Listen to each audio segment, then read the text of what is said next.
हर्ष संघवी जी, doctor विजय चौथा वाले जी, दोस्तों, भाइयों बहनों, सबसे पहले मैं आपका क्षमा चाहता हूँ कि आप लोग काफ़ी समय से यहाँ बैठे हैं।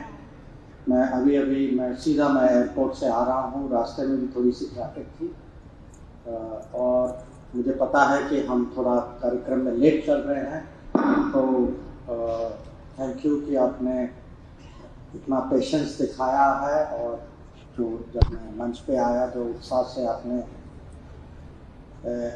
मुझे यहाँ जो वेलकम जो दिया है, तो मैं आभार।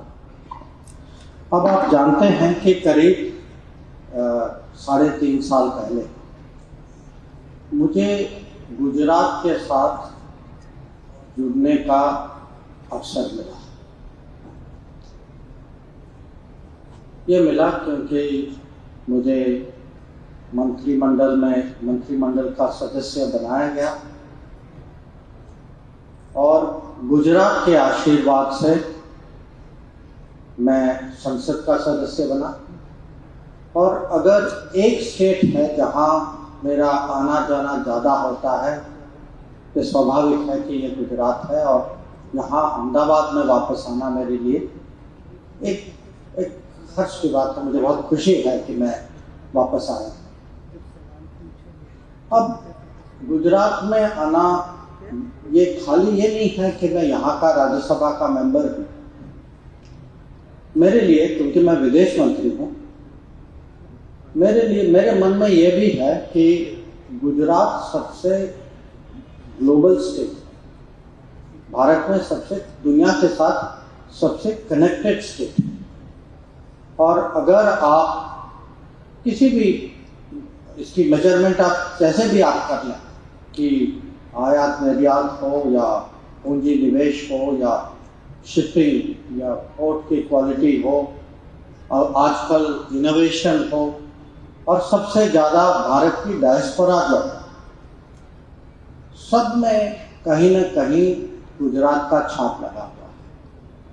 तो मैं तो कहता हूँ विदेश मंत्री के तहत कि जब मैं दुनिया घूमता हूँ, मेरे लिए तो हर जगह है, Gujarat is everywhere, and therefore to come to Gujarat is for me validation.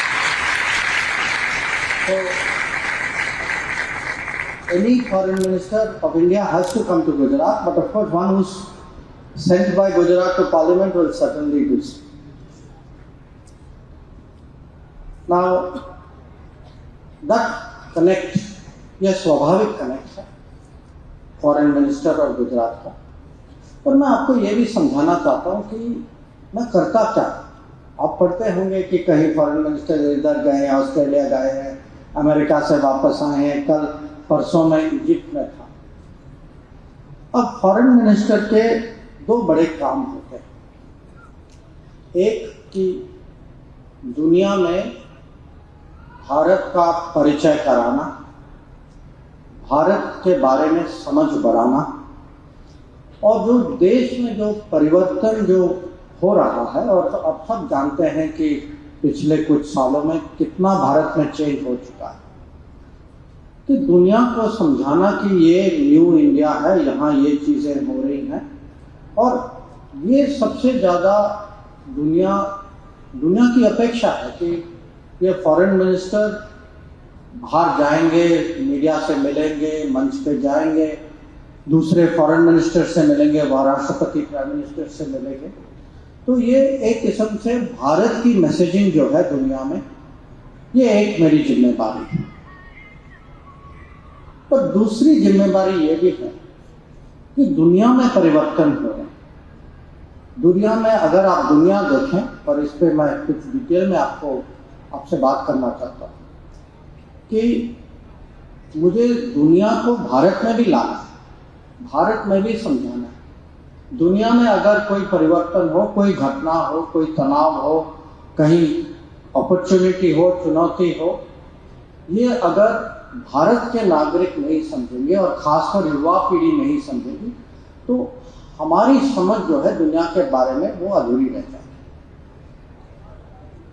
तो आज जो है मैं दोनों चीज़ एक किस्म से आप करना चाहता हूँ। मैं आपको ये बताना चाहता हूँ कि मैं दुनिया हमारे बारे में क्या सोचती है, और यह भी कि हमें जो है दुनिया में जो बड़ी बड़ी घटनाएं जो हो रही हैं इसके बारे में हमें क्या करना, हमें क्या सोचना चाहिए, हमें क्या करना चाहिए, आगे की प्लानिंग क्या होनी चाहिए।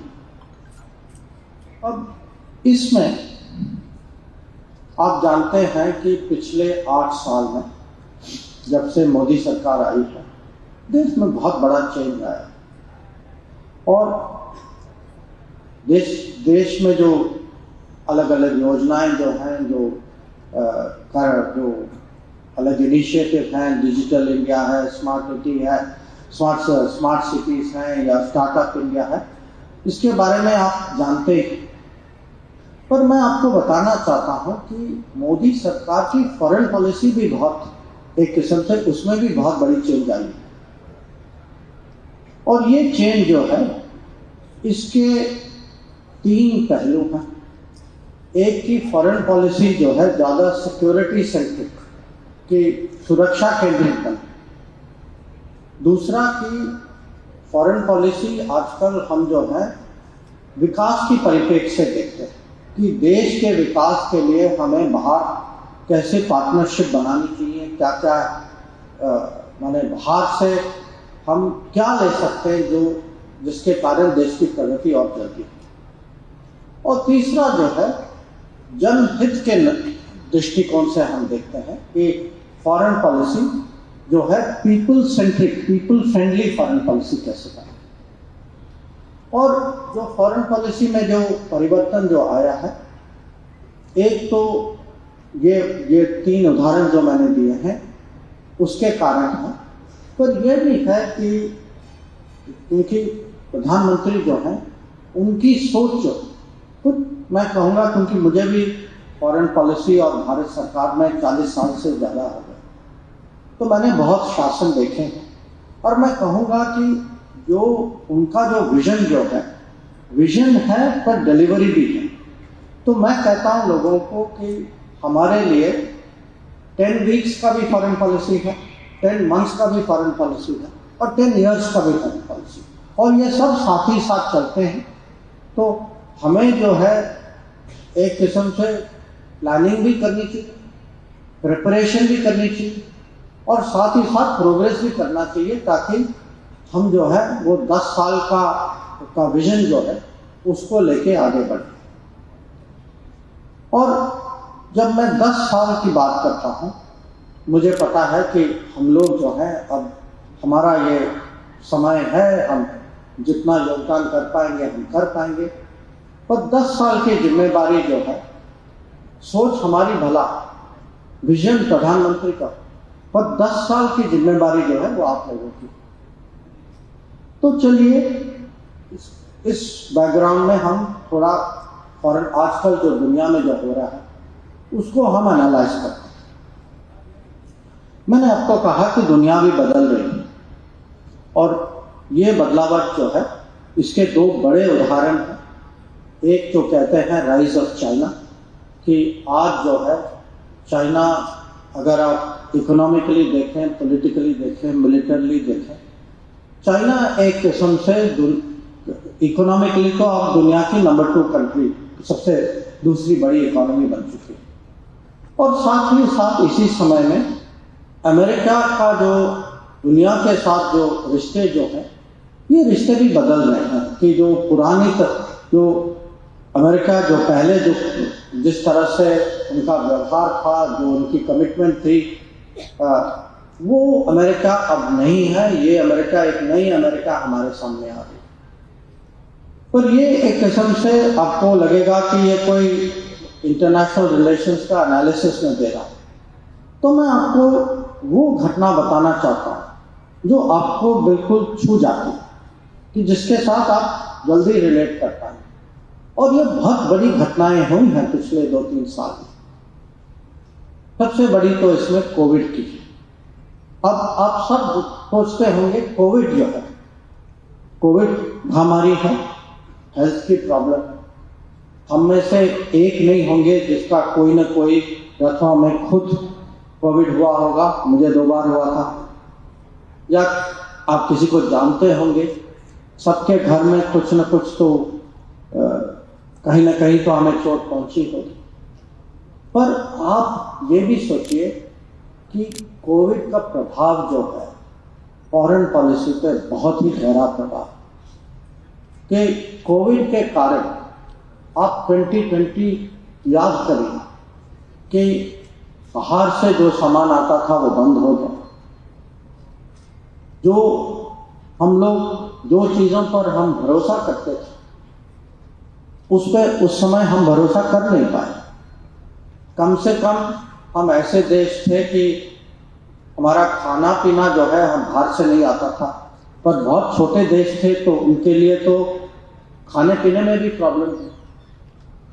अलग अलग शिपिंग, उस समय एयरलाइंस बंद हो गया, शिपिंग बंद हो गया, ट्रेड में जो डिसरप्शन जो आया उसने तो पूरा दुनिया का एक किस्म से व्यापार बिगाड़ दिया। तो कोविड जो है, कोविड का असर अभी भी फॉरेन पॉलिसी और ग्लोबल इकोनॉमी पे दिखाई देता है, और उसका असर हमें डायरेक्टली इम्पैक्ट करता है, क्योंकि अभी जो है दुनिया की सोच है कि हमें एक देश पर निर्भर नहीं करना चाहिए, एक रीजन पर नहीं करना चाहिए।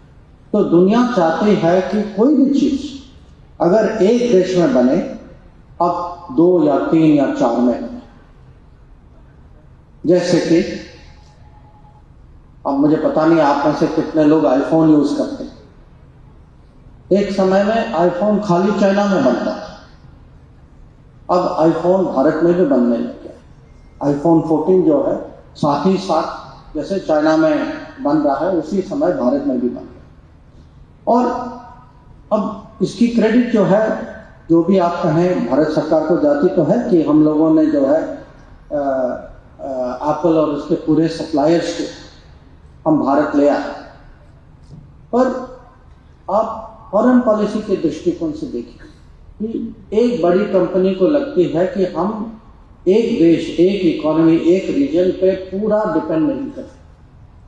तो अभी जो है हम सब के लिए एक ये बहुत बड़ा अपॉर्चुनिटी है, क्योंकि पिछले 20-30 साल में जब दुनिया की मैन्युफैक्चरिंग बढ़ रही थी, कहीं ना कहीं हम भारत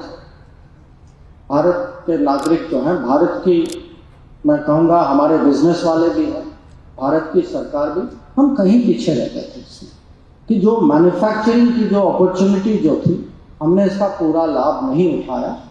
अब हमें एक चांस और मिला, और अब आप देखेंगे कि आजकल खासकर इलेक्ट्रॉनिक हार्डवेयर, अब आजकल सेमीकंडक्टर्स की भी बात होगी कि हम अपना मैन्युफैक्चरिंग, भारत मैन्युफैक्चरिंग स्ट्रेंथ और आधुनिक मैन्युफैक्चरिंग, इसको कैसे आगे बढ़े। ये हार्डवेयर में हो सकता है, और जो एक किस्म से हमारी जो पुरानी जो माने हुए स्ट्रेंथ जो थी, जैसे एक समय में हम टेक्सटाइल्स के बहुत बड़े एक्सपोर्टर थे, और ये टेक्सटाइल इंडस्ट्री अभी भी है भारत में और खासकर गुजरात में। तो टेक्सटाइल इंडस्ट्री जो है काफ़ी दूसरे देशों में गई, बांग्लादेश में गई है, वियतनाम में गई है, इंडोनेशिया में। तो अब एक अवसर और आया है कि दुनिया में जो फॉरेन पॉलिसी के परिवर्तन के कारण, क्योंकि कोविड में लोग जो हैं और रिलायबल और माने रेसिलिएंट, वो इंश्योरेंस लेना चाहते हैं कि दुनिया की प्रोडक्शन जो है वो एक किस्म से फैली हुई प्रोडक्शन। अब मैं आपको दूसरी घटना बताता हूँ। उक्रेन में आप सब जानते हैं कि वहाँ ये युद्ध का समय है, वहाँ हम नहीं चाहते थे, दुनिया नहीं चाहती है कि वहाँ युद्ध हो, पर तब भी है। अब इस युद्ध के कारण आप देखिए कि आपके जीवन में इसका क्या असर है। एक तो सबसे पहले पिछले साल के हिसाब से तेल की कीमत, पेट्रोल की कीमत बढ़ी थी, अनाज की कीमत बढ़ी, कुकिंग ऑयल, हमारे 40% सनफ्लावर ऑयल जो है हम यूक्रेन से लाते थे, तो एक समय था बिल्कुल बंद हो गया था कुकिंग ऑयल वहाँ से। फर्टिलाइजर, हमारी अब पूरा फर्टिलाइजर इंडस्ट्री जो है, क्योंकि ये गैस पे डिपेंड करता है, ऑयल और गैस पे डिपेंड करता है, तो इस पर भी बहुत प्रभाव हुआ। तो मेरा कहने का तात्पर्य ये है कि आप जो है ये न सोचें कि विदेश नीति, कूट नीति कहीं बाहर का मामला है, दूर का मामला है। वहाँ जो होता है दुनिया, इस ग्लोबलाइज दुनिया में जो बाहर होता है वो आपके घर में तुरंत ऐसे पहुँच जाए, अच्छी तरह से पहुँच जाए। आपके यहाँ आईफोन भी आएगा, पर कोविड की वायरस भी आ चुकी। इसमें जो पुराने, जो मैं कहूँगा जो दीवारें जो हमने बनाई थी, फिजिकल दीवारें या मेंटल दीवारें, वो दीवारें जो हैं इस दुनिया में अब वो नीचे आ चुकी। तो आप जो है युवा पीढ़ी, आपको फॉरेन पॉलिसी, फॉरेन डेवलपमेंट माने दुनिया में इंटरेस्ट लेना चाहिए। और अगर आप आगे बढ़ना चाहते हैं, क्योंकि दुनिया में अपॉर्चुनिटी भी पर खतरे हैं, और इसको आपको ठीक तरह से समझना होगा। अब मैंने आपको कहा कि पिछले सालों में फॉरेन पॉलिसी में काफ़ी परिवर्तन आया है। एक तो मैंने सुरक्षा, सिक्योरिटी की बात की थी। अब आप जानते हैं कि सबसे ज़्यादा दुनिया में अगर एक देश जो है आतंकवाद का शिकार बना है तो वो भारत है, और इसका कारण भी आप सब जानते हैं। पर आप देखिए पिछले 8 साल में इसमें हम कितना चेंज ले आए। माने चेंज अपने लिए नहीं, दुनिया की सोच को हम एक किस्म से बदल सकते।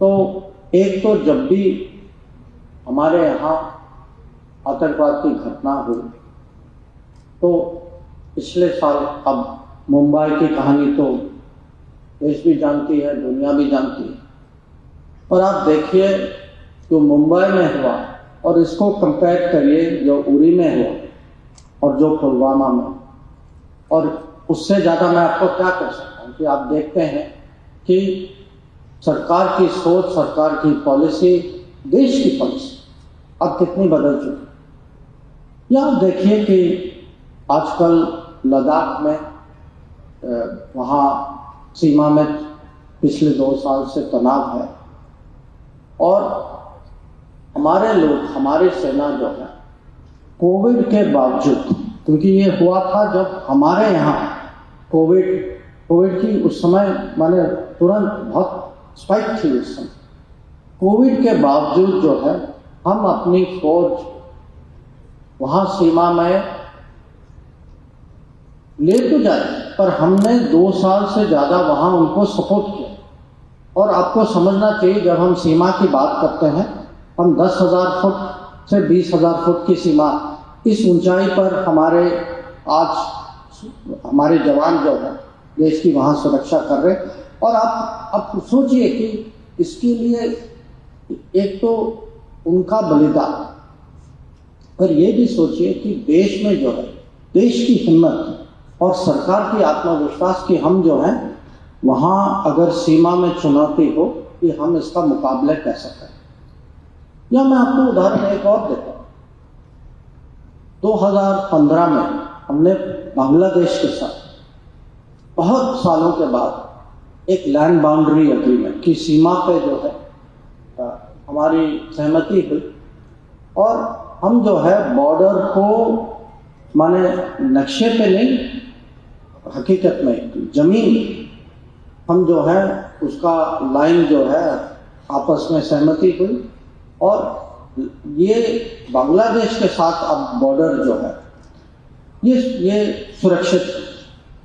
अब इसका जो असर जो पूरे नॉर्थ ईस्ट में पड़ा, क्योंकि तब तक जब तक बॉर्डर तय नहीं हुआ, जब तक बांग्लादेश के साथ रिश्ते सुधरे नहीं, पूरा जो नॉर्थ ईस्ट में जो आतंकवादी जो ऑपरेट करते थे उसमें से बहुत लोग, उनके लिए बांग्लादेश में जाना आसान था, वहाँ का माहौल भी ऐसा था कि उनको शरण मिलता था।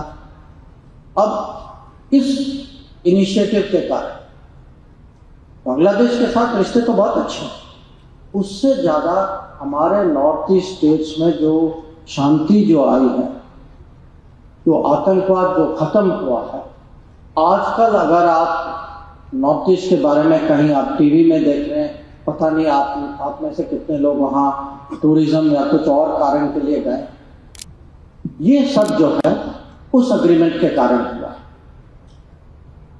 मैं सुरक्षा की बात तो मैं कर रहा हूँ, पर देश के लिए हमें सुरक्षित रखने के लिए हमें दुनिया के साथ दुनिया की अंडरस्टैंडिंग चाहिए, सपोर्ट समर्थन भी चाहिए।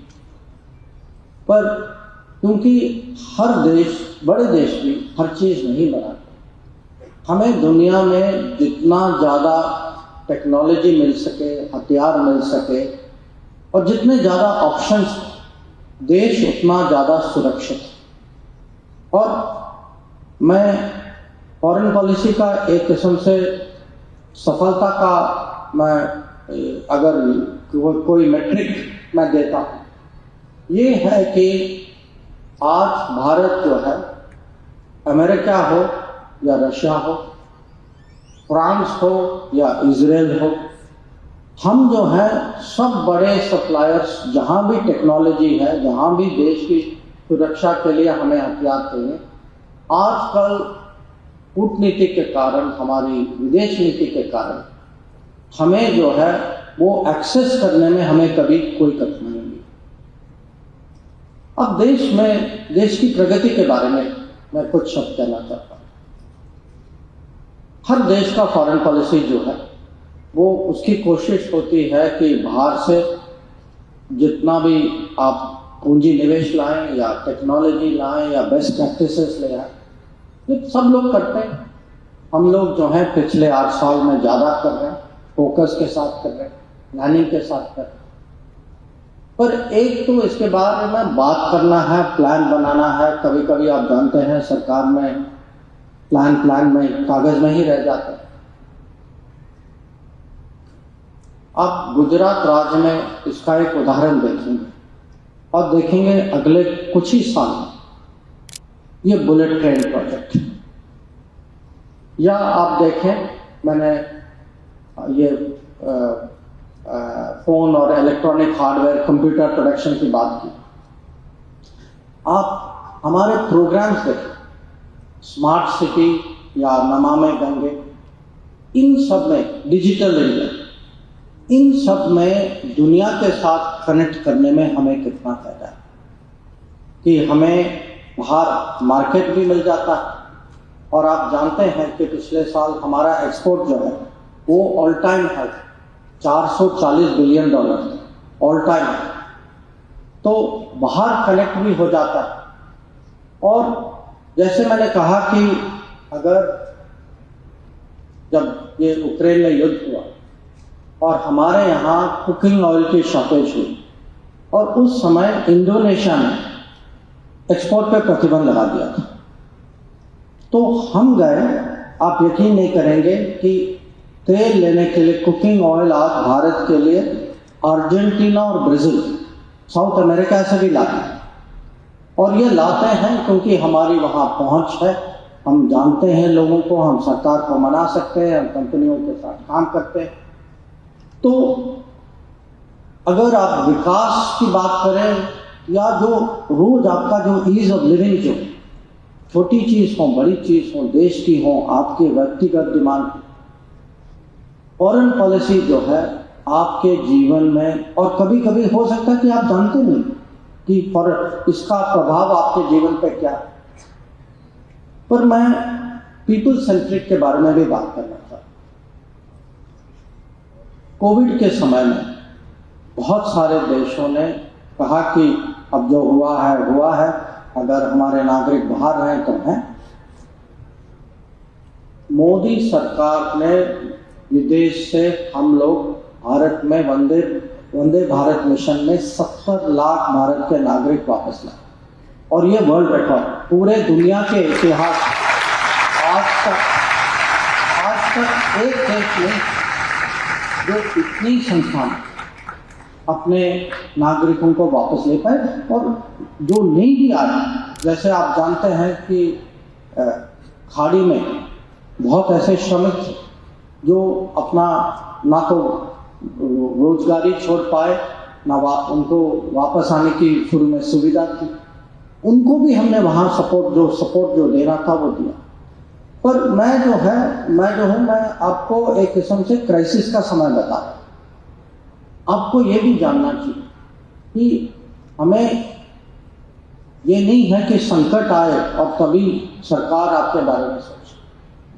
हमने एक व्यवस्था खड़ी कर रखी कि जो भी हमारे नागरिक बाहर जाए, अगर वो कहीं भी उनको कोई तकलीफ, एक ऑनलाइन प्लेटफॉर्म है।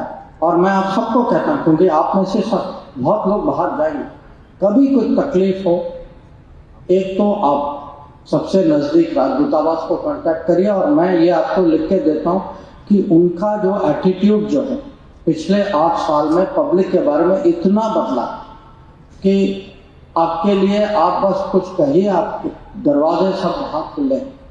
पर उसके अलावा एक ऑनलाइन प्लेटफॉर्म, उसका नाम है मदद, और कहीं भी कुछ हो जाता है हमारे नागरिकों को बाहर, तो वो मदद प्लेटफॉर्म में जाता है। और आजकल जो भारत में जो प्रोग्राम जो चल रहे हैं, इसका लाभ जो है बाहर भी मिलता है, क्योंकि अब डिजिटल की बात करते हैं। आजकल पासपोर्ट्स जो हैं, सब पासपोर्ट, जो नए पासपोर्ट जो इशू हो रहे हैं, पहले वाले पासपोर्ट भी सब आज डिजिटल बेस में आ चुके हैं। तो किसी का पासपोर्ट खो जाए, पहले तो वो चेक करते थे आरपीओ से कि भाई वो पासपोर्ट ये सच है कि नहीं है, इनका है या नहीं है। आजकल जो है उनको बस डेटाबेस में देखना है, डेटाबेस में देखना है। अगर डेटाबेस ओके कर देता है तो आपको वहीं तुरंत पासपोर्ट मिल जाता है। और आपको माने यकीन नहीं होगा कि कितने लोगों के लिए ये बहुत बड़ी सुविधा है, क्योंकि जितने लोग बाहर जाते हैं कभी ना कभी ऐसी चीज़ें हो ही जाती हैं। पर पासपोर्ट की सुविधा जो है खाली बाहर नहीं, भारत में एक समय था कि पूरे देश में करीब 40 पासपोर्ट सेंटर थे। तो हर स्टेट में 2-3 जगह थे, आपको वहाँ जाना था काफ़ी दूर, मैंने पूरा दिन का 2-3 दिन आपको लगाने थे पासपोर्ट एप्लीकेशन पे। तो 2016 में प्रधानमंत्री का आइडिया था कि हम पोस्ट ऑफिस का उपयोग क्यों नहीं करते। तो आजकल चिट्ठी लिखना, पहुंचाना, स्टैंप लगाना वो तो बंद ही हो गया है। और पोस्ट ऑफिस आप जानते हैं, पोस्ट ऑफिस भी हैं, वहाँ जो काम करते हैं वो भी हैं। तो आजकल हमने जो है उसका पूरा पोस्ट ऑफिस सिस्टम जो है उसको पासपोर्ट इशू के साथ जोड़ दिया है। और अभी जो है देश में 40 से 500 से ज़्यादा ऐसे सेंटर्स हैं। और मैं कहूँगा नागरिक के लिए, मैं आज कहीं पासपोर्ट एप्लीकेशन दाखिल कराना है तो 1 घंटे का, ज़्यादा से ज़्यादा 1 घंटे का रास्ता होगा। तो मेरा कहने का मतलब ये है कि फॉरेन पॉलिसी जो है ये, इसको हाँ इसमें जरूर रणनीति है, कूटनीति है, पर इसमें मामूली चीज़ है, रोज की चीज़ है जो आपकी जीवन में इसका महत्व है। तो सिक्योरिटी, डेवलपमेंट और पीपल सेंट्रिक, ये 3 चीज़ याद रखिए। और ये सोचिए कि अगर इन तीनों में बड़ा परिवर्तन आए तो देश के लिए कितना बड़ा, एक किस्म से कितनी बड़ी उपलब्धि। अब बहुत सारे देश हैं जो कहेंगे अरे ये 3 चीज़ तो हो गए, तो इससे ज़्यादा क्या। पर हम भारत, हमारे लिए जो है ये 3 चीज़ से हम लोग सेटिस्फाई नहीं होते। तो हमें इससे आगे क्या करना चाहिए। और जो मैंने कहा ना कि हम 10 मंथ्स की सोच करते, 10 वीक्स 10 मंथ्स, अभी तक जो मैं बता रहा हूँ 8 इयर्स का है, 10 मंथ्स का है, मैं 10 इयर्स की बात कर रहा हूँ। 10 इयर्स में आप सबको जानना चाहिए कि अभी जो हम दुनिया के बारे में जो सोचते हैं, हमारे मन में है कि दुनिया एक मार्केट है, व्यापार होता है,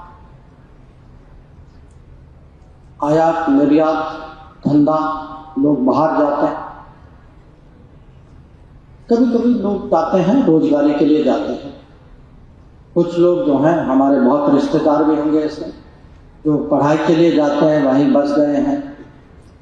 पर आप सोचिए कि अगले 10 साल में दुनिया बदलने वाली है। इसका सबसे बड़ा कारण है डेमोग्राफी, कि जहां दुनिया में डिमांड है, और ये हम ऐसी दुनिया की बात कर रहे हैं जो कहते हैं कि ये नॉलेज इकोनॉमी है, कि बिना चिप्स के दुनिया नहीं चलेगी, और चिप्स में ये चाहिए चिप्स में डालने के लिए, और इसके लिए लोगों की, युवाओं की डिमांड है। तो हमें जो अगर 10 साल वाली जो तैयारी जो करनी है, ये ग्लोबल मार्केट प्लेस के लिए नहीं, या ग्लोबल मार्केट प्लेस के लिए खाली नहीं, हमें ग्लोबल वर्क प्लेस की तैयारी करनी है। और ये जो है हम अभी वर्क प्लेस की तैयारी कर रहे हैं, और ये पिछले कुछ सालों में हमारी एक किस्म से पूरी स्ट्रैटेजी बनी है इसमें। और स्ट्रैटेजी जो है, एक तो है कि जैसे मैंने कहा कि पासपोर्ट का इशू, बाहर जो लोग जाते हैं उनका देखभाल, कहीं वो संकट में फंस गए तो उनको विश्वास होना चाहिए। जैसे हमारे स्टूडेंट्स थे यूक्रेन में, उनको विश्वास था कि हम लोग आएंगे। हमारे श्रमिक थे यमन में, उनको भी विश्वास था कि हम आएंगे, और हमने किसी को निराश अभी तक नहीं किया। कुछ भी हो, मोदी सरकार पहुंच जाती है वहाँ, ये आप मन में रखें। तो सबसे पहले ये है कि हम शुरू करें कि दुनिया में हम अपनी छवि बनाएं, कि जो डिमांड होगी दुनिया में कि वो लोग भारत की तरफ देखें। अगर उनको लगता है कि जो भारत का प्रोफेशनल जो वो सचमुच प्रोफेशनल है, वो कभी कानून नहीं तोड़ते, वो अगर पढ़ाई के लिए जाते हैं तो पढ़ाई करते हैं, जो उसके बाद कहीं वर्क वीज़ा मिलता है तो वो कानून के मुताबिक जो करना है वो करते हैं। हम लोग फैमिली वाले लोग, इसका भी बहुत दुनिया में बहुत लोग महत्व देते हैं, क्योंकि फैमिली वाले लोग बड़े स्टेबल होते हैं। तो मैं सबसे पहले जो है हम भारत की इमेज बनाएं, ताकि ग्लोबल वर्क प्लेस में एक किस्म से नेचुरली लोग भारत की तरफ देखें। दूसरा जो है हम सिस्टम बनाएं, एक कि जो हमारे स्टूडेंट्स जो बाहर जाते हैं उनको, क्योंकि जो जाते हैं वो बहुत लोग ट्यूशन, माने उनकी फैमिली जो है यहाँ कर्जा लेकर बाहर भेजती, आपके भी बहुत भाई बहन होंगे जो उन्होंने किया हो, उनके लिए वर्क अपॉर्चुनिटी कैसे करें।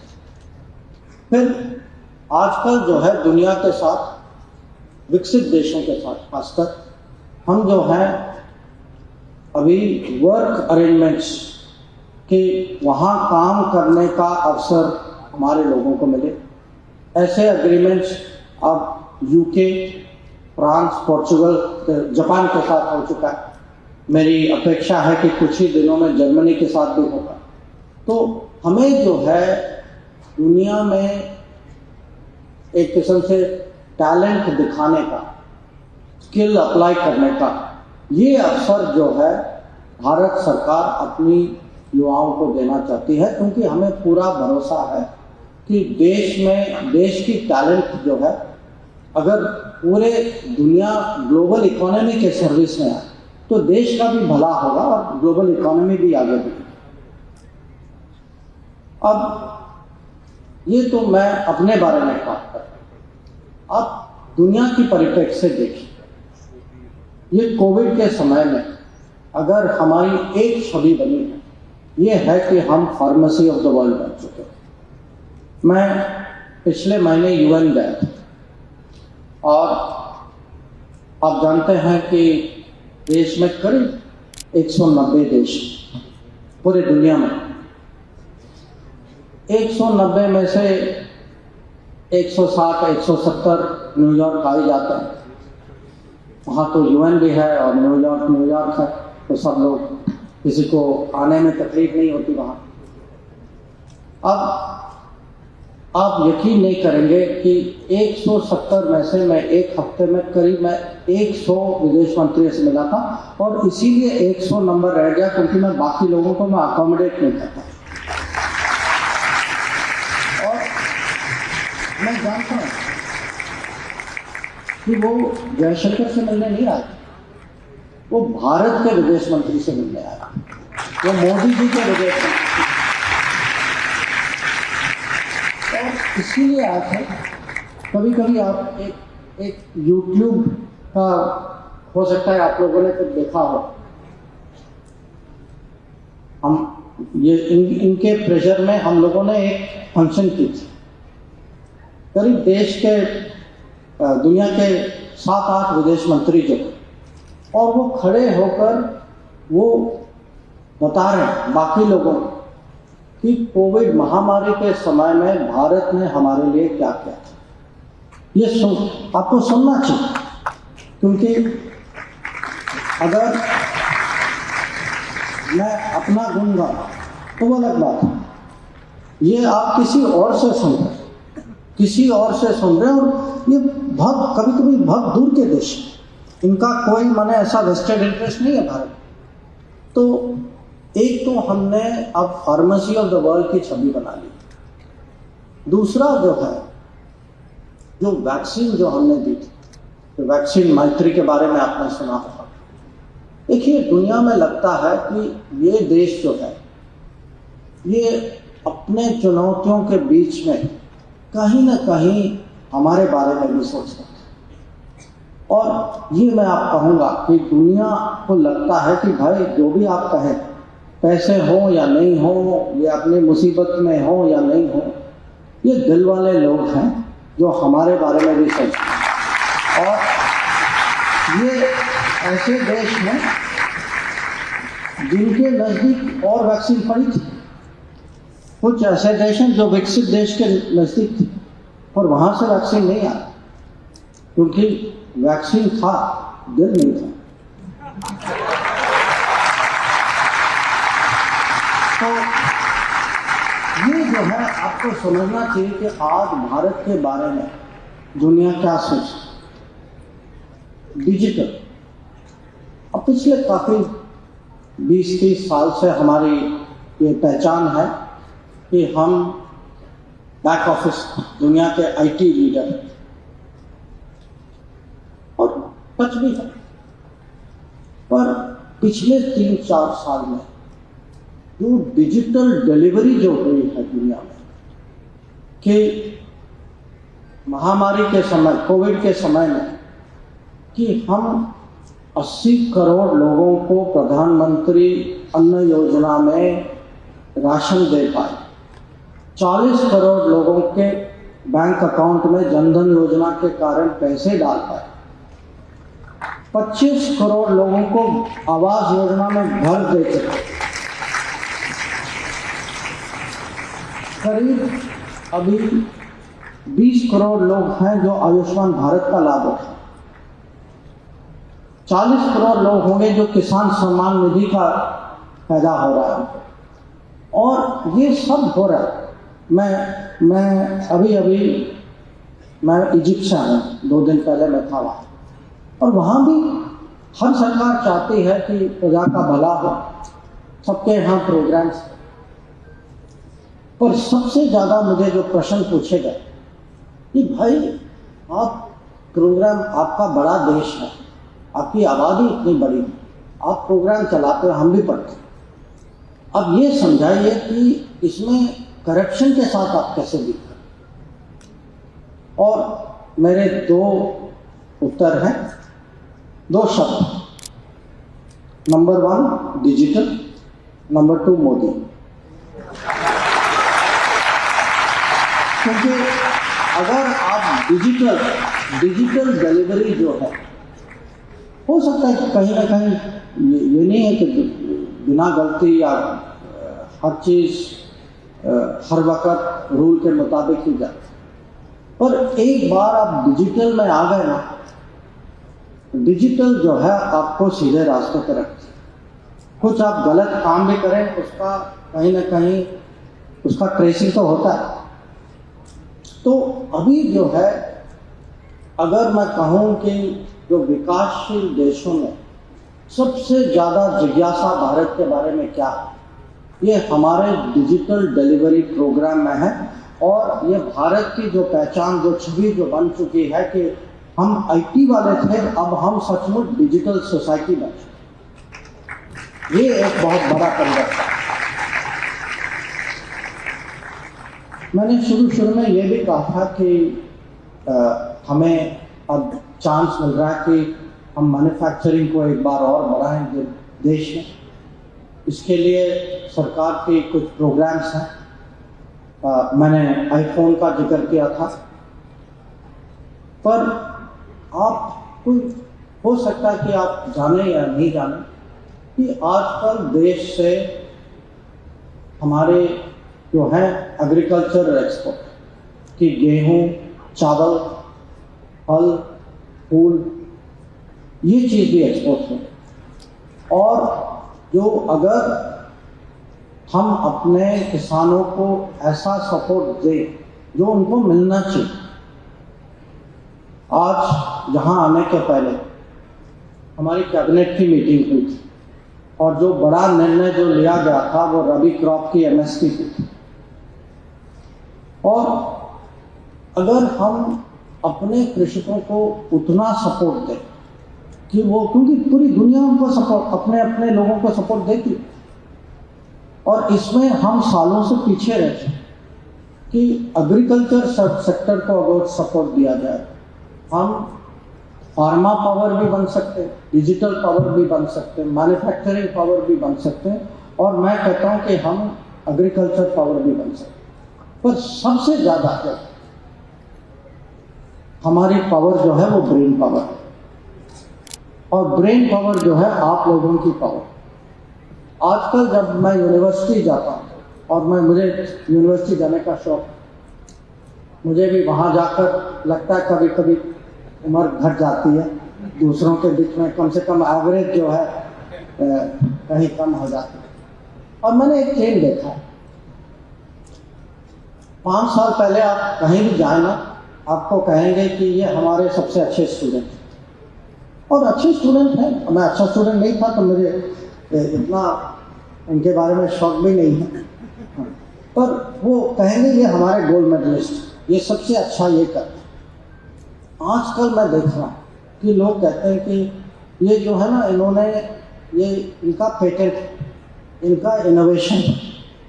तो हमारी जो एजुकेशन की जो समझ जो ये भी बदल चुकी है। और ये मैं आपको आश्वासन देता हूँ, ये एक बहुत बड़ा चेंज है, क्योंकि आगे की दुनिया, ये 10 साल की जो सोच में जो कह रहा हूँ, ये इनोवेशन वाली दुनिया है, ये क्रिएटिविटी वाली दुनिया, ये टैलेंट वाली दुनिया।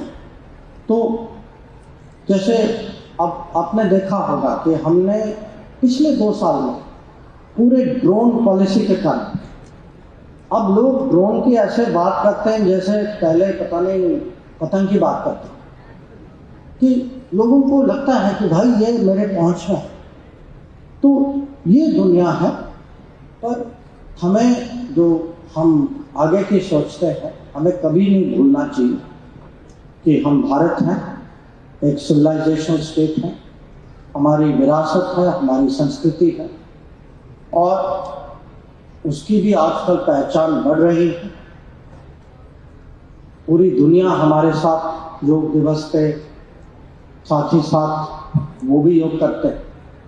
एक देश नहीं है जहाँ मैं योग का उदाहरण नहीं देखता। तो मैं बस इसी पे ख़त्म करूँगा कि दुनिया में बड़ी बड़ी चुनौतियाँ भी हैं। मैंने युद्ध की बात की, ये भी है कि हर देश जो है दूसरों के साथ एक स्तर पर बात नहीं करते, कभी कभी दबाव करने की कोशिश करते हैं। क्लाइमेट चेंज की चुनौती है, यहाँ भी अगर आप देखें कि अगर पिछले सालों में कहीं बड़ी कुछ प्रोग्रामें आई हैं तो हमारे यहाँ से आई हैं। छोटे देश कभी उनकी अपनी संकटें होती हैं। नेपाल का भूकंप हो या मोजाम्बिक में बाढ़ हो, श्रीलंका में बारिश के कारण उनकी अपनी प्रॉब्लम थी, या आजकल आर्थिक स्थिति इनकी खराब है, तो हम लोगों ने दुनिया में फर्स्ट रेस्पॉन्डर की पहचान भी बनाई। तो मैं बस इसी पे ख़त्म करूँगा कि दुनिया बदल रही है, भारत बदल रहा है। हमें ये परिवर्तन को अगर ठीक समझें, इसका हमें पूरा फ़ायदा मिल सकता है, और फ़ायदा तभी मिलेगा जब युवा पीढ़ी जो है वो दुनिया में ज़्यादा इंटरेस्ट लेगी।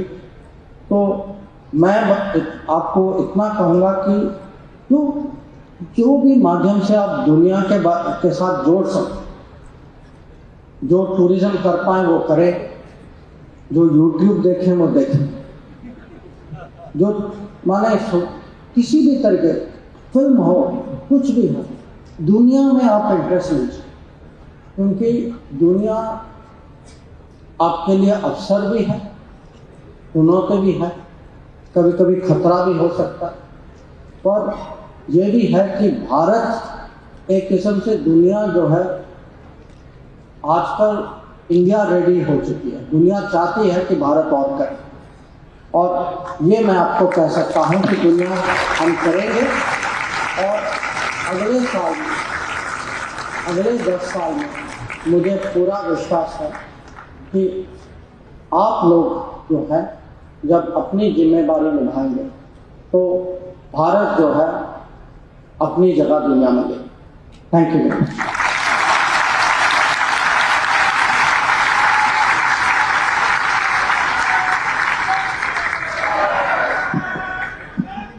Good evening, sir. Myself, Priya Modi, and I'm from IAS Training Center, Gujarat University. So, my question for you, sir, is that in the past we have noticed that whenever there were the situation of crisis, so there were many countries or nations who took advantage of it and became powerful. So right now, looking to the current situation, is it an opportunity for India to become more powerful? Thank you, sir.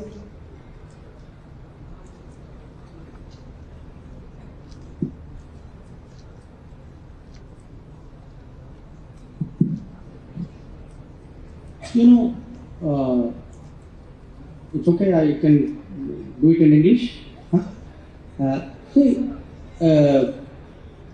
I don't think it should be there is crisis and we take advantage. That is like saying there is accident in the road and I took advantage. I would say if there is a problem, we should find ways of contributing, helping. Now, by doing it, actually our capability will grow, our reputation will grow. We should, we are India, okay? We should never get the reputation we are selfish people, or that we take advantage of other people. I'm not saying that we are a charity. We have our interests. Of course we do. But it is very important to do right. Now, how do you do the right thing? I feel today the biggest mindset change we should bring is actually Atmanirbhar Bharat. And sometimes, people attack it, we say, अच्छा Atmanirbhar Bharat, ये पुरानी सोच है, आप 1992 में आप वहाँ जा रहे हैं. That is not true. Atmanirbhar Bharat means जो चीज़ हम कर सकते हैं, हमें करना चाहिए. If you can make Ganesh in India, why are you importing it from outside? You can make iPhone in India, why are you importing it from outside? So, and once you start making things, doing things, we will all discover ourselves. 8 years ago, you will be surprised, we were importing agarbattis from outside. Can you imagine India importing agarbattis? But it was true. So, what, and it is not just a matter of pride or of, I would say, arrogance. It's actually a matter of social matter. Because if we do not make things at home, if we do not exercise our capability, how do we grow employment? To me, Atmanirbhar Bharat is a confidence program. It is an employment program. But it is also a contribution program. I can make it. I can give it to the world. And a big example of that is COVID. Because, the two big vaccines were this AstraZeneca wala vaccine and the other one, Bharat Biotech. But fact is, no other country made vaccines with the efficiency and the quality and the scale with which we did. And it should, once we put ourselves to what we can do. So your idea is good, but I would say think positive. Think I can help somebody rather than I can take advantage of somebody. Thank you, sir.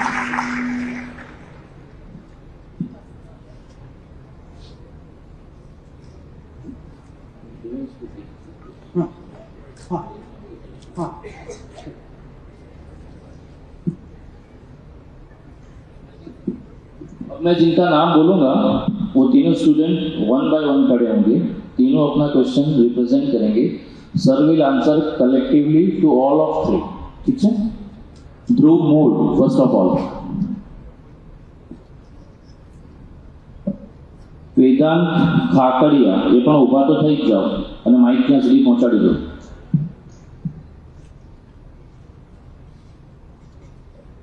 અને અક્ષર Virani, Mike અક્ષર વીરાણી સુધી પહોંચાડી દો. ધ્રુવ તમે કહેશો.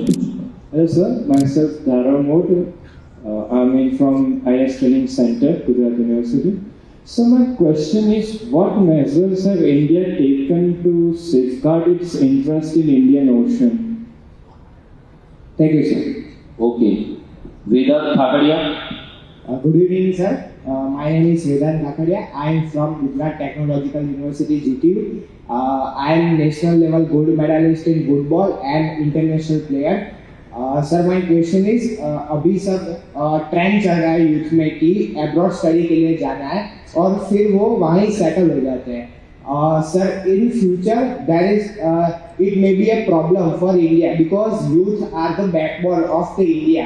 सो sir and जैसे हमारे student बाहर जा रहे हैं वैसे डेवलप्ड कंट्री के students like UK, US, Canada, Australia, वहाँ के स्टूडेंट्स अट्रैक्ट होकर इंडिया में स्टडी के लिए आए, तो उसके लिए क्या स्टेप्स और पॉलिसी है सर? अक्षर वीरानी. Namaste sir. Myself Aksar Visani from Natural College of Commerce. Sir, first I would like to tell that you are a true patriotic icon of our nation. And sir, you are inspiration for our every youth. Sir, my question is that you are visiting many countries. You are doing extremely hard work. So sir, you have noticed the thought process, work ethic of youth outside our nation. So sir, my question is that on which key skills and areas we should invest our time and energy to cope up with changing global conditions and to make our nation a global power, to make our nation happier and prosperous by solving people's problems. And sir, one thing I want to add, sir, you are like a celebrity for myself. And sir, the wish of my soul is that to touch your feet and take your blessings, sir. So sir, if you will allow me to do so, so sir, it will be my pleasure, sir. Please, sir. Thank you.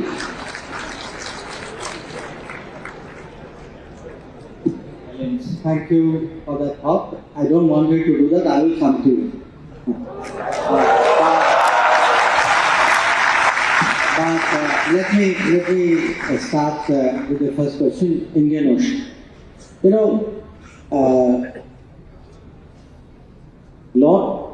One of the big problems in Indian history was that because a lot of the foreign attackers came from land, and वो north west की तरफ से आए ज़्यादातर लोग, तो the whole country's people's security thinking was also कि भाई खतरा आएगा तो उस रूट से आए, and the Europeans came by sea, and we paid a very heavy cost for it. So today it is very important for us to pay enough attention to the maritime sector. And what does paying attention mean? Paying attention only does not mean having a navy. It means all the islands who are near you, you have good relations with them. It means other people do not use that space against you. It means that there will be ocean resources, maybe fishing, maybe वो seabed में जो mining करते हैं, there are a lot of things. So and maybe the reason for it, I'm thinking, was because Modi ji was Chief Minister in Gujarat, and Gujarat has a big coastline, seafaring tradition. Anybody who thinks of Indian maritime heritage का museum भी बना है, and really the most famous, I would say, historical port is Lothal. Even people who are not from Gujarat know Lothal. So one of the first things he did within 1 year of becoming Prime Minister, एक तो ये सागरमाला वाला था, वो तो देश के अंदर था, but he did something in foreign policy called Sagar. Sagar meant you took a very complete view of the ocean, of the sea, of the security, of the economy, of the fishing, of the neighbors, the direction. So today I can say there is, for the first time in our country, there is actually a full oceanic, ocean-centered policy. And it is, I can spend 1 month giving you every day lectures on what has changed. Because for me, I can actually feel how the rate at which new initiatives are coming, new thoughts are coming, how do you respond? So the Indian Ocean is one area where there's big change in our policy. You can see the result of that. And I think it was very timely because it will be an area where there will be a lot of competition.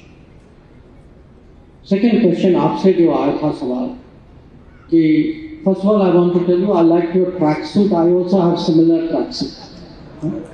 But I have a reason why I'm referring to your tracksuit. देखिए सबसे ज़्यादा जो है मैं कहूँगा कि जो हम स्टडी कहते हैं ना, स्टडी तो करना चाहिए. I have to be very serious. I'm not advocating. But along with study, 2 other things should come. One, innovate. माने think beyond the class. दूसरा जो है, और your tracksuit reminded me, compete. हम जो आजकल जो कहते हैं लोगों की भाई खेलो इंडिया, जो सपोर्ट आजकल हमारे स्पोर्ट्स वालों को मिल रहा है वो कभी पहले नहीं मिला था. And it is, you can see the result, कि ओलंपिक्स में जो हुआ. पर ये नहीं समझिए कि ये स्पोर्ट्स के डोमेन में जो अपने लोगों को, जिनकी जो आगे की पीढ़ी की जो तैयारी जो होती है ना, ये तैयारी सबसे ज़्यादा कॉम्पिटिटिव स्पिरिट में होती है. और सबसे ज़्यादा जो है जो भी ट्रैक सूट में होता है ना, वो सबसे ज़्यादा कॉम्पिटिटिव लोग होते हैं. तो हम जो स्टडी अब्रॉड की जो बात करते हैं, अगर हम अपने यूनिवर्सिटीज़ को कॉम्पिटिटिव बनाएं, हमारी नीति ऐसे हो कि बाहर के स्टूडेंट यहाँ आए और हम जो हैं उनको इक्वल टर्म्स में, कॉम्पिटिटिव टर्म्स में उनके साथ डीलिंग करें, मुझे लगता है कि ये पूरा जो आना जाना जो है ये बदल जाए. किसको बाहर जाने में कोई बुराई नहीं. अगर हमारी कमी है कि ये नहीं होना चाहिए कि बाहर का स्टैंडर्ड हमारे स्टैंडर्ड से अच्छा हो या बाहर के लोग हमारे यहाँ नहीं आए, ये नहीं होना चाहिए. और आजकल के जो नई जो एजुकेशन पॉलिसी जो बनी है इसकी पॉलिसी है how to make our education competitive, और मुझे लगता है इसको कुछ साल चलने दीजिए। इसमें एजुकेशन में मैं कहूँगा बहुत बड़े चेंजेस आने वाले हैं, आप देखेंगे। और मुझे लगता है ये चेंजेस जो हैं, क्योंकि आप सबसे प्रोग्रेसिव स्टेट हैं, ये गुजरात में ही शुरू होगा, ये भी मैं आपको लिख के देता हूँ।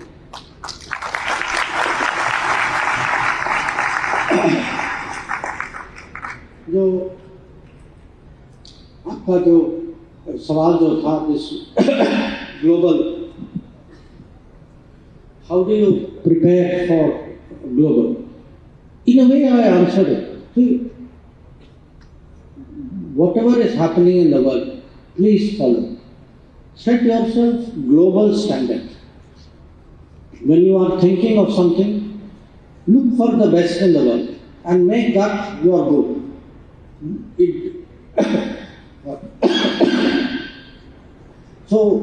I would really say, finally, how do we make a more competitive India? This is something which is very, very important. I think it is education is part of it. To me, sports is another. Technology is part of it. But most of all, it is awareness. Set your standards of anything. Set your standards to the better standards, ideally to the best standards. And I can tell you, once we start doing it, we ourselves, we will be surprised what we can do. There was a time today, how much we have done in space. 25 years ago, people would not believe we could do it. Today we are making, products in India. They are not products, people did not think that हमारे यहाँ manufacturing would reach that level.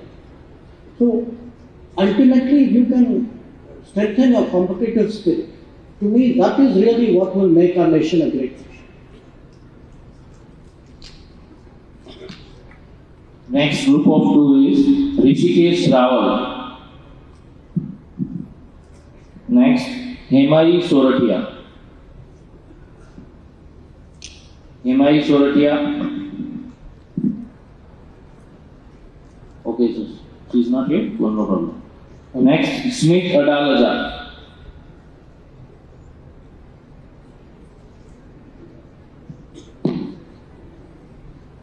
Rishikesh. Jai Hind, sir. I am Rishikesh Rawal from IAS Training Center, Gujarat University. My question is, India has the second largest demographic dividend in the world. How it is beneficial or ruin breathing for India in the geopolitics? Ayushi Day. Excuse me. Hello. I'm here, sir. Sir मेरा नाम हेमई सोरठिया, मैं GTU से हूँ।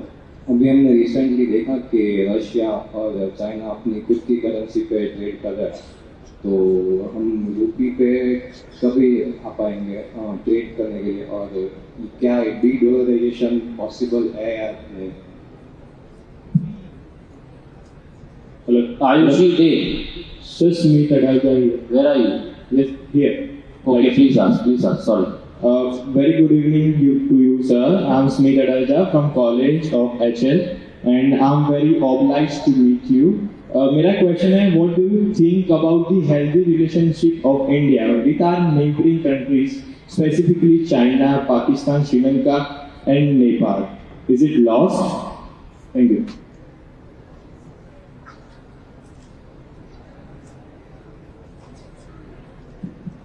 जो आपका पहला सवाल जो था डेमोग्राफिक डिविडेंड वाला, in my talk I mentioned it a little bit. We have today the large number of young people, and we will have for some time. It is up to us that we not only educate them, but we give them the skill and the talent and the confidence that they actually are able to become employable not only in India but globally, and also that when they think employment, they also get employed, because see, there will be a lot of new industries which will come. If you look at energy is going to go through a very, very big change. Because already there are people who are against coal. Now in this Ukraine problem, there will be shortage of oil and gas. And people think that some countries are controlling, we should take some other options. So we are going to see in chips and semiconductors, in this whole artificial intelligence world which will come about, in energy. And because climate change will create, that problem.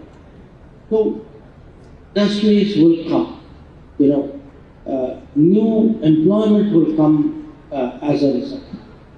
And the forms of employment will also change. Frankly, government employment will be less.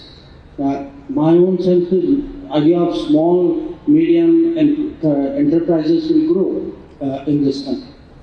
So, the government's job is to actually create a policy so that the youth is empowered, youth is given the opportunity really to take full advantage of this changing situation.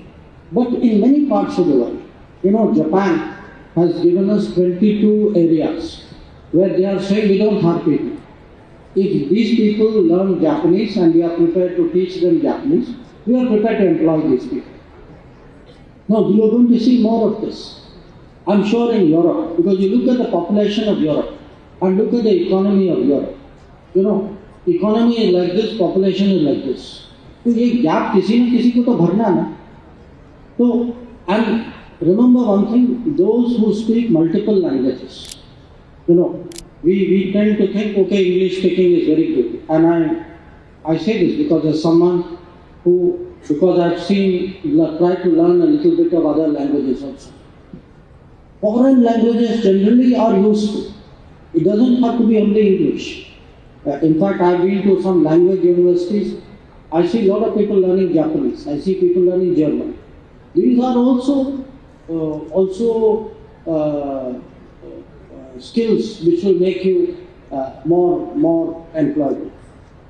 आपका जो सवाल था कि China Russia आपस में अपने currency में trade कर रहे हैं, कुछ ही दिन पहले वो हमारे यहाँ भी रिजर्व बैंक ने एक नया पॉलिसी निकाला कि कुछ देशों के साथ हम अपने करेंसी में ट्रेड कर सकते हैं. मुझे लगता है कि अभी तो आप जानते हैं कि सबसे स्ट्रॉन्गेस्ट करेंसी और दुनिया की रिजर्व करेंसी डॉलर है. और पिछले दिनों में डॉलर हर करेंसी के साथ और मजबूत हुई, हर करेंसी के साथ. पर वो आज की बात. पर अगर हम वो 10 साल वाली सोच करें ना, तो मुझे भी लगता है कि हमें, जैसे हम आजकल अपना ये UPI जो रुपए कार्ड जो है इसको प्रमोट कर रहे हैं, देश के बाहर प्रमोट कर रहे हैं, तो हम भी चाहेंगे कि जितना हमारे साथ डायरेक्ट सेटलमेंट हो सकता है, और अगर हो सकता है कि पड़ोस के देश रुपए में ही सेटल करना चाहिए, तो देश के लिए अच्छी बात है. जो the last question from the back on the neighbors. ये 4 नेबर जिनका आपने जिक्र किया ना, China, Pakistan, Sri Lanka, Nepal, they are 4 very different neighbors. It's very difficult for me to give you one fit for all of them. I think Pakistan is a very special neighbor, very, very special neighbor, very unique neighbor, because what can I say? They do things which no neighbor does to any neighbor. So you have to have a policy कि भाई उसको कैसे manage करें, उसका कैसे जवाब दे. और it is very serious matter. China के साथ जो है, if your neighbor has become very big, 40 years ago, I was there 40 years ago. So 40 years ago, China and India were the same size. तो आप सोचिए कि अगर आपके सड़क में कोई पड़ोसी है, आप दोनों करीब करीब 19-20 का फर्क है, आप बराबर। Today China is 4 times, maybe more than 4 times my size as an economy. And that creates its own problem. It creates its own pressures. So we have to today with China learn how to, first of all, we have to improve at home. जो हम आत्मनिर्भर भारत की बात करते हैं, आत्मनिर्भर Bharat is also part of competitiveness. That you know, if you do not do, I mean, it is like you cannot sit for the exam without doing homework, without doing study. Like this, it is in foreign policy also. हमें domestically जो है देश को, अगर जब तक हम देश आगे नहीं बढ़ेगी, आपकी विदेश नीति ऑटोमेटिकली आगे नहीं बढ़ेगी. One is a reflection of the other. ये दो जो हैं Sri Lanka and Nepal, they are different because they are tied to us in many ways. Culturally they are very close, emotionally they are very close, and for them I think we should have a large heart. If wherever we can find ways that our progress, I would say, if it can help them, we should try and do it. We should build connectivity with them. If they are in difficulties, I think we have a duty to help them. That is what we have done. With Sri Lanka, you have seen it in the economic situation. With Nepal some years ago, you saw वो भूकंप के बाद, और भूकंप में और भूकंप के बाद भी जो रिकंस्ट्रक्शन वगैरह जो हुआ था, उसमें हमारा बहुत बड़ा योगदान था. तो मैं कहूँगा कि जो हमारे जो बाकी नेबर्स हैं, जो हमारे नज़दीक हैं, जो खुद समझते हैं कि उनका रिश्ता भारत के साथ एक किस्म से कुछ ऐतिहासिक रिश्ते, सांस्कृतिक रिश्ते, उनके साथ जो है हम लोगों ने अलग नीति बनाई है. वो मोदी सरकार में हम उसको नेबरहुड फर्स्ट कहते हैं, माने पड़ोस में हम उन देशों को प्राथमिकता देते हैं, और उनके लिए अगर हमें कुछ एक्स्ट्रा भी करना वो हम करते हैं और करना भी चाहिए. तो ये मेरा आपको जवाब. Next is the last group, Ayushi Day, Paresh Wadhwani, Jainam Gandhi. Start with Ayushi Day. Hello sir, good evening. My name is Ayushi Day and I represent St. Xavier's College. So I have 2 questions for you. The first being, what is your opinion on the I2U2 investments in the food park to be set up in India in the recent future, and also what can be done to avoid the food wastage in India? The second question being, it is said that the time is for multi-partner world and not multipolar. Where does India's interest best lie in? Paresh Wadhwani.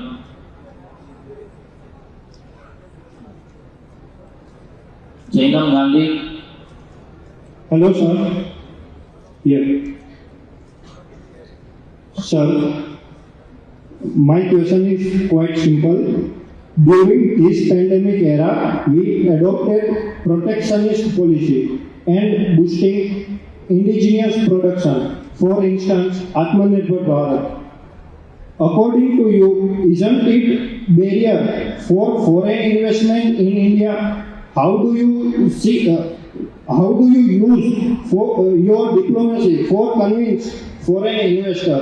And my second question is some personal. It may sound fun. How can you finish your UPSC syllabus?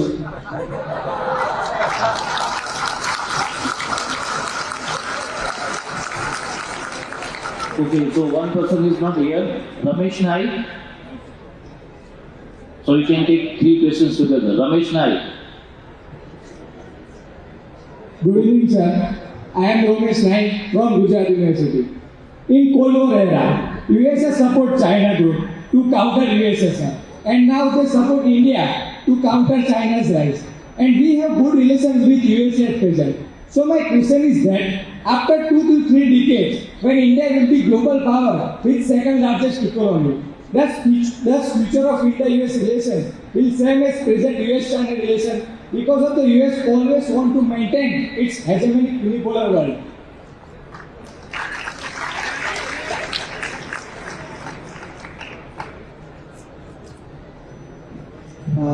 That first question, I2U2 का जो है, I2U2 for those who are not familiar, this is a new group started last year. It is I for India, I for Israel, so these are I2. U2 is U for UAE and U for US.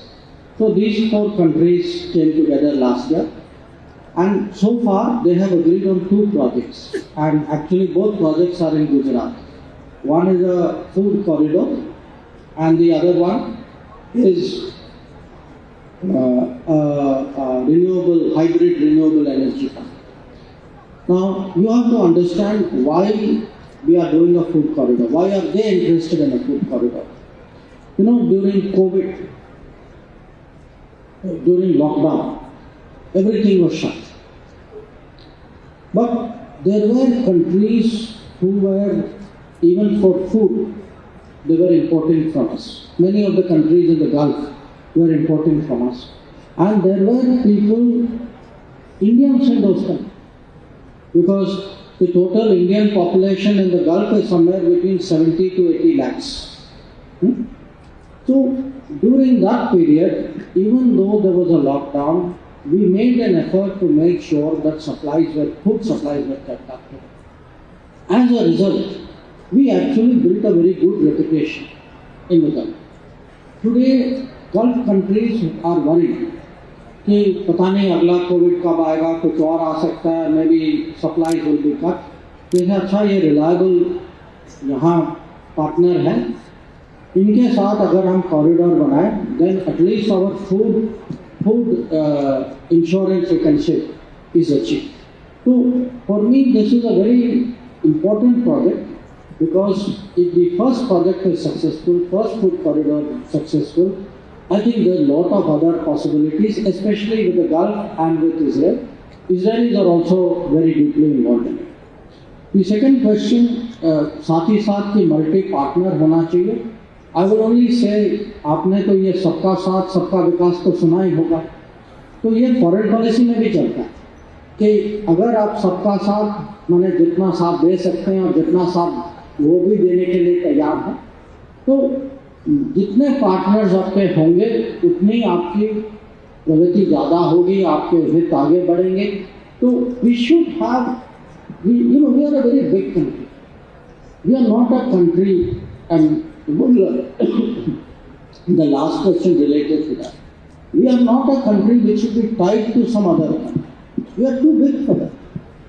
So we have to take the entire world, we have to have partners across the entire world, and we have to see how do we go forward. The second question कि Covid के समय में we were protectionist. I don't think we were protectionist. I mean, I'll give you an example. I mean, when developed nations were not giving vaccines, we were giving vaccines. Not just vaccines, even medicines. So the world today understands that sometimes if there is big demand, in the middle of Delta wave, if somebody came to us and said, "Bhai, hame dawai do," we are in the middle of Delta wave. Surely we should be the focus. So every country is entitled to take measures for its self-interest and protection. I think people understood that. In fact, if you see, आप तो FDI की बात करें, please remember how much the world did for us during Delta. My entire ministry, we were all working day and night. Half my ministry was in the airfield, actually dealing with planes which were bringing in oxygens and ventilators and medical supplies for different hospitals, even mobile hospitals. So people today do understand this India is an open India. It is a young India, it is open-minded, it is open policy. There is room for improvement, I accept that. And so I've never felt that foreign investment has had a problem. The UPSC question I will keep for the end. The USA question. Look, you know, it is a very competitive world. At one level, there are countries who will think about the whole world, and frankly, even US has been very generous country in many ways. You know, I still am old enough. In the 1960s, there were multiple years वो monsoon fail हो गया, तो हमारे यहाँ जो है agriculture production was very very low. Literally, people were starving. You know, I used to live in Delhi. My family had relatives in the south. हम लोग जो है हम ट्रेन लेके ग्रैंड ट्रंक एक्सप्रेस में जाते थे. You could actually see. I still remember in the railway station, people you know station में पड़े हुए थे. You could actually see the rib cage. That was the kind of problems we had in the 90s. And at that time, you know, it is important for people to remember that a country like United States actually provided wheat in a very, very big way. I mean, today we may be supplying, exporting wheat, but there was a time when we were very big importers of food. So, one part of the world runs by generosity and, you know, looking at humanity. One part of the world runs by national interest. I agree. You know, as I said, no country is a charity. सब लोग अपना भला तो देखते हैं 100%. कुछ लोग तो हैं दुनिया का भी देखते हैं. आप उसको बोनस समझिए. अभी जो है, I would say we are in a stage where our interest and American interest, they meet, they fit in many, many areas, and that is why the partnership with America is growing. Now, you said, Acha, but America, their relations with some other country. First of all, we are not that kind of country. Okay, so that please do not equate me, with countries with whom I am very good. Number two, so that earlier question, demographic dividend. Today, understand the human connect between India and America. This is a very deep bond. This bond will only strengthen with the passage of time. So, I am very, very, I would say, confident that the change in the relationship with America that we have seen in the last 15 years, this is a change which I think is a long-lasting change. I would not agree कि अच्छा वो ये अगले 5 साल में 10 साल में बदल जाएगा. I do not share that assessment, not because of any sentiment. My calculation shows that हम लोगों की fit हो गई, we will have this community bond, we will have interest, economic interest which will go together. So finally, I think let me end with my brief answer to you on UPSC. To be very frank, first of all, please, those of you who are studying for UPSC, study very hard. It's very good advice. But I will tell you in all honesty, I got through my UPSC by an accident. And I got through UPSC for this reason. I have a brother who is 1 year older than me. 1 year before me, he joined the IAS. At that time when he did, frankly, I did not have too much interest in taking UPSC exam, even though my own father was a IAS officer. But he never put pressure. He was a very clever man. He never told his children what to do because he thought that is a way of making them do what he wants. So, in my case, what happened was, my brother actually encouraged me. He even encouraged me to a point saying, ये मेरे notes हैं, आप यही subject ले लो, मेरे notes ले लो, आपको पढ़ाई भी आपकी काम हो जाएगी, and you find a way of getting through. I didn't do. He was a math student, I was a political science student, but I did some common papers along with him. But I mentioned this today because eventually, after all, UPSC is a test. Test money, not exam test. It is a test of knowledge, of character, of study in a big way. no preparation is too little, no preparation is too much. It is, at the time finally, जो अंदर है वो है, you cannot inject it from outside. So it is part of your growth. I would say sometimes people get in. Very good for people who get in. Sometimes, and I say this very frankly, I know very, very bright people who either chose not to. In my family, I have other brothers and sisters. One of them did not take UPSC. And I would say in many ways maybe he was academically brighter than us. So take it as something which is in a way part of your post-education, you can say like a test where if you do it and you have an opportunity to join, government really needs good quality people who have the spirit to serve. But if those of you who are not interested, I don't think you should get pressurized into it. जिसको करना वो करें, जिसको नहीं करना वो कुछ और ढूंढे. And you have so many other opportunities today that I actually envy. I mean, we did not, 40, 50 years ago, we did not have this opportunity.